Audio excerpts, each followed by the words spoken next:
যে তোমরা কিভাবে কোর্সসমূহ তোমরা এখান থেকে আমাদের আইসিটির কি কি কোর্সগুলো আছে, তোমরা যারা বাংলা ইংরেজি আইসিটি এই তিনটা সাবজেক্ট একটা বান্ডেল আকারে অর্থাৎ একসাথে কিনতে চাও, তারা কিন্তু তোমরা হচ্ছে এইচএসসি 26 অনলাইন ব্যাচ বাংলা ইংরেজি আইসিটি এই বান্ডেলটা কিনতে পারো, যেখানে তুমি বাংলার সব সাজেশন, সবগুলো ক্লাস, তারপর সবগুলো গাইডলাইন, ইংরেজি এবং আইসিটি সবগুলো একসাথে তুমি পাবে।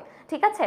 আর যদি এরকম হয় যে তোমার সমস্যা শুধুমাত্র আইসিটিতে, তুমি শুধুমাত্র আইসিটিকেই পড়তে চাও, বাংলা ইংলিশ তোমার মনে হয় যে না আপু আমি বাংলা ইংলিশ নিজে পড়ে পারবো বা আমি অন্য কোনোভাবে সেটা ম্যানেজ করতে পারবো, বাট আমার সমস্যা শুধু আইসিটিতে, আপু আমার তো বান্ডেলের দরকার নাই, আমি কি করতে পারি? তোমার জন্য আছে এইচএসসি 26 অনলাইন ব্যাচ আইসিটি।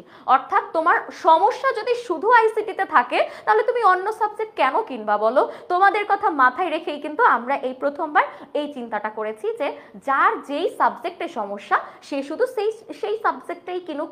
আর তোমার যদি মনে হয় আপু আমি বাংলা ইংলিশ আইসিটি তিনটাই পড়বো, তুমি একসাথে তিনটা কিনে ফেলো। আচ্ছা, ওকে, শাহরিয়ার মেহেদি লিখেছেন আপু আপনার 20 ব্যাচ, আপনার স্টুডেন্ট 20 ব্যাচ। ওকে, হ্যালো ভাইয়া, কেমন আছো? আচ্ছা, প্রমোদ চৌধুরী প্রাইস কত? একটু অপেক্ষা করো ভাইয়া, এখনই জানিয়ে দিব। আচ্ছা আপু আইসিটিতে 39 পেয়েছি, গোপাল চন্দ্র দাস, কংগ্রাচুলেশন।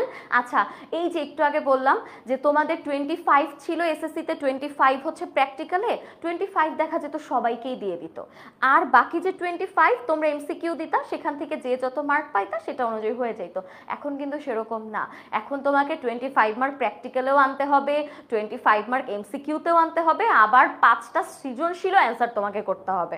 বুঝতে পারছো? তার মানে এখন কিন্তু আর সহজ না বিষয়টা, এখন কিন্তু একটু টাফ হয়ে যাচ্ছে।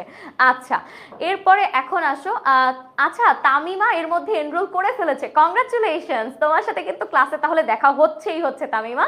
ওকে, এখন আসো, এই যে দুইটা কোর্সের কথা বললাম, যদি কারো মনে হয় আপু বাংলা ইংরেজি আইসিটি এই তিনটাই আমি করব, তাহলে তুমি এই কোর্সটা নিয়ে নিতে পারো বান্ডেল আকারে। এবং তুমি যদি মনে করো যে না আপু আমার সমস্যা শুধু আইসিটিতে, আমি আইসিটি কিচ্ছু বুঝি না আপু, আমার এখন কিচ্ছু কমপ্লিট হয় নাই, 25 আমি কিন্তু তোমাদেরকেও বলতেছি, তোমরা এইচএসসি 25 যারা আছো তারা যদি এখনো প্রস্তুতি না নিয়ে থাকো, তারাও কিন্তু এই আইসিটির কোর্সটাতে ভর্তি হয়ে যেতে পারো।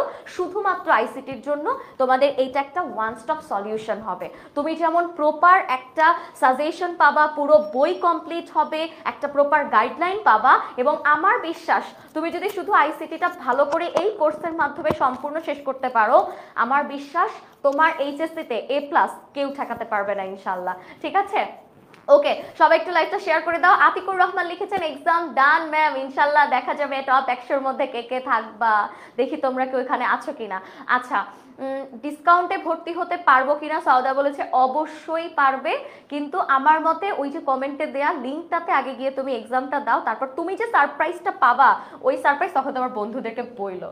ঠিক আছে? আচ্ছা, যারা বলতেছেন যে ডিসকাউন্টে ভর্তি হইতে পারবো কিনা ভাইয়া, তো ডিসকাউন্টের ব্যাপারটা হচ্ছে আপনি যদি এই মাসটা শুধুমাত্র ভর্তি হন, অর্থাৎ আজকে মে মাস, আপনি যদি মে মাসে ভর্তি হয়ে যান তাহলে আপনি শুধুমাত্র ডিসকাউন্টে ভর্তি হইতে পারবেন।